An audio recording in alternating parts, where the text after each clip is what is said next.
This is trending, and a lot of people say they dealt with it. Do you ever battle sunshine guilt? Good morning, I'm Rock 107's Prospector. Sunshine guilt. It's actually the whole reason I went for a mountain bike ride yesterday.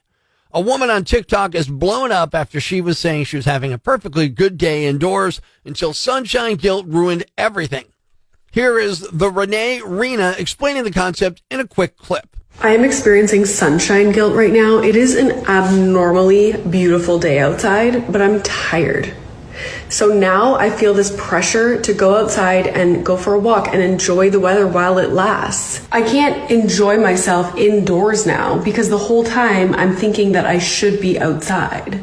So basically my day is ruined. Yeah, that's sunshine guilt. It's when there's a string of days of bad weather and then, boom, it's sunny, but you just don't feel like going out. And this time of year, early spring, is prime sunshine guilt season. It's loosely related to other trendy terms like FOMO, bed rotting, and herkle-durking. That's a Scottish term for staying in bed when it's time to get up. Your sunshine guilt may even cut deeper if you check social media and see your friends out enjoying the nice weather. That's what happened to me yesterday. I'm sitting on my couch, enjoying myself. Saw a buddy check it in on Instagram riding his mountain bike. Boom, I was guilted into going for a mountain bike ride myself. And you know who the king of sunshine guilt is? It's right here in Northeast PA, WNEP's Kurt Aaron. Yeah, the chief meteorologist. He's always mentioning you should get out and enjoy. And not just in a, hey, yeah, maybe it's a nice day, get out and enjoy if you can kind of way. No, it's a guilt. It's a pressure. He often asks the anchors if they got out and enjoyed a nice sunny day and then shames them if they didn't. One of his trademark sayings on the air is, on nice days, if you don't have outdoor plans, make them. No, you don't get to tell me what to do, Kurt. I won't be sunshine guilted anymore. In fact, I'm staying inside the rest of the week.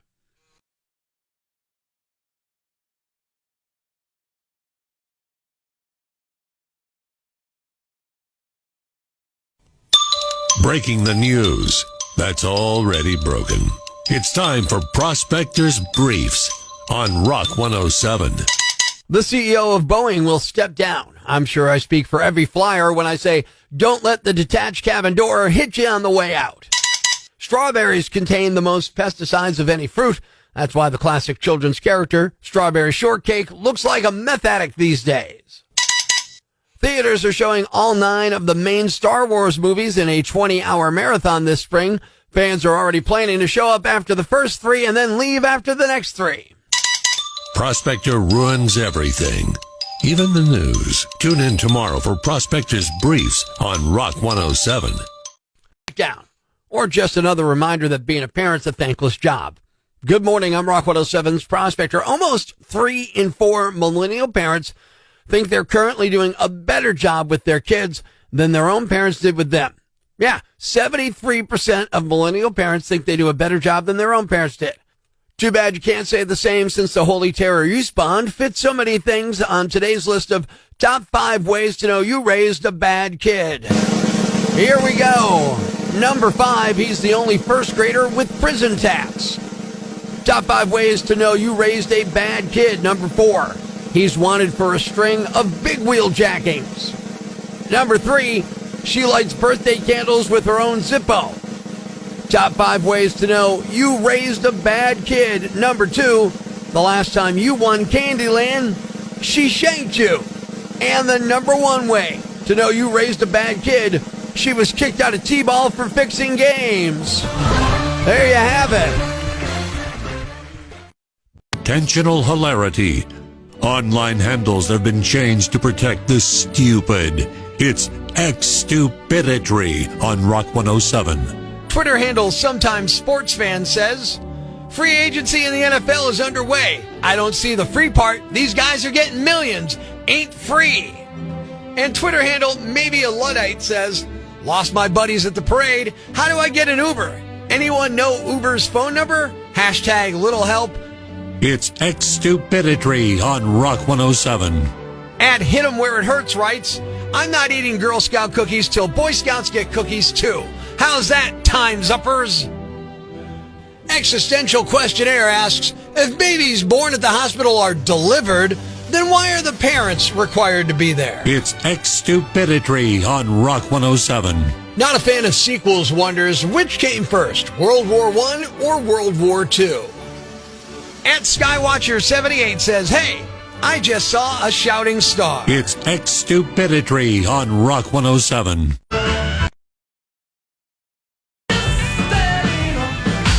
Yet another weird situation Prospector handled in his own special way. He's a jerk. It's time for Prospector's weekly lesson in manners. Am I a jerk? On Rock 107. All right, this may have been innocent, but I wasn't taking any chances, okay? I'm Prospector. Good morning at Rock 107. Now, last week, I'm sitting in my house, and I hear a noise in my driveway. So I get up to investigate, and I see a guy walking out of my driveway with my garbage can.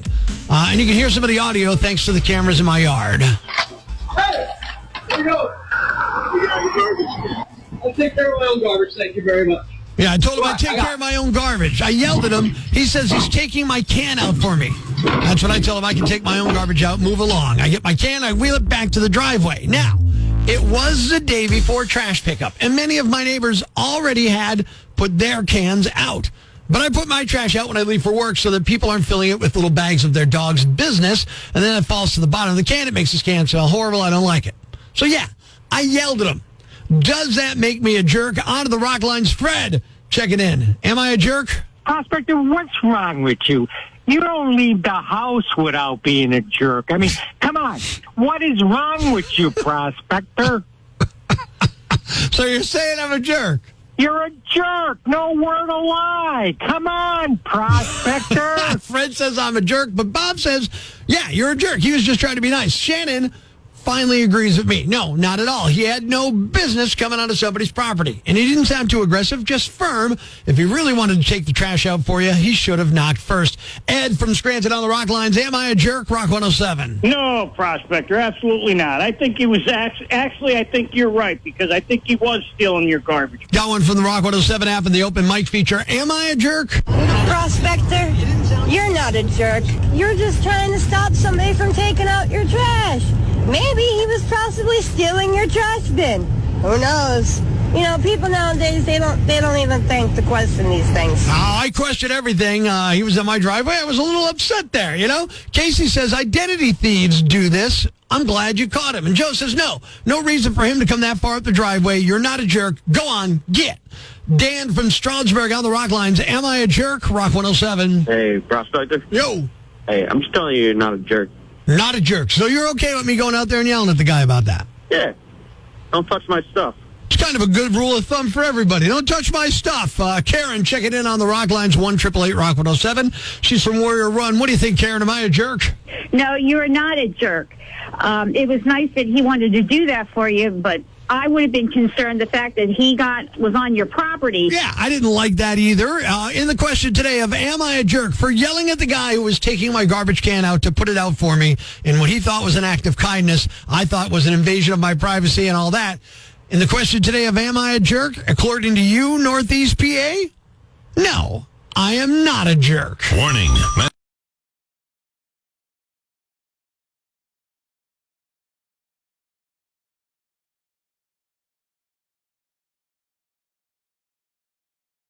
Management takes no responsibility for what may happen to you when you listen. I like the morning show because it helps melt my brain.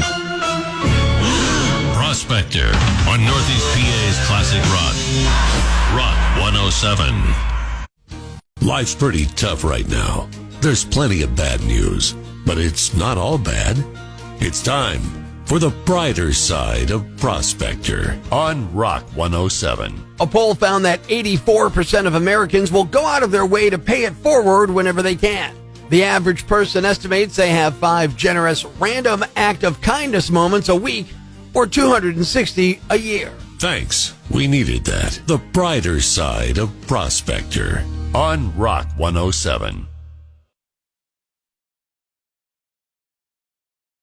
Ladies and gentlemen, grab the kids, call your neighbors, and gather around the radio. It's now time to announce the winner of Prospector's Yam Bag of the Day, as decided by you at rock107.com. We uncover the most baffling, ridiculous, pathetic, cockeyed, laughable, preposterous blunders in the world of misdeeds. Nominee number 1.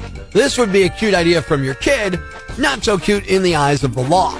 The California Highway Patrol posted to let people know imaginary friends don't count in the carpool lane. California has fast track monitors. You set yourself according to how many people are in your car. And if you set it to 2 or 3, you get discounts on tolls. Well, some guy was using the express lane near San Francisco last week, and when his monitor scanned through, it said there were 3 people in the car.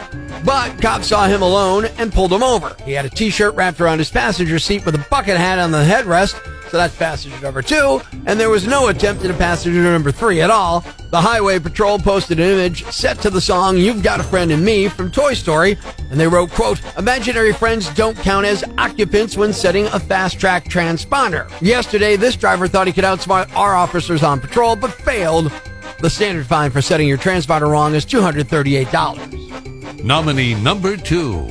These things are pretty ubiquitous, but this guy was convinced that this particular set were his child's. A woman told police she was getting off a ride at Magic Kingdom at Disney with her child and her husband when she heard a man yelling behind her. The woman said she didn't realize that the man was yelling at her, and then he snatched the Mickey ears hat right off her head.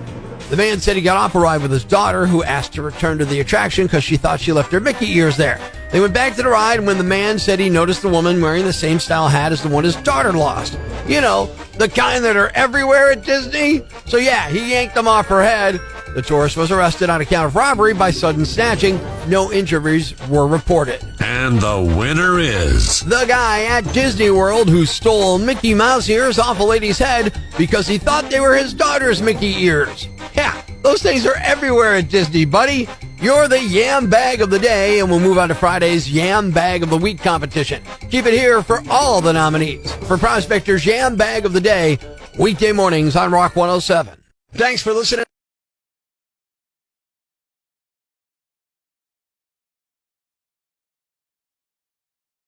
to Prospector's Prime Cuts podcast. Be sure to catch us live weekdays from 5:30 to 10 a.m. on Rock 107 or online at rock107.com or the Rock 107 app, a free download for your Android or iPhone. Subscribe to the podcast on Apple Podcasts, Google Podcasts, Spotify, Stitcher Radio, or wherever you get your podcasts so you never miss Prospector's Prime Cuts.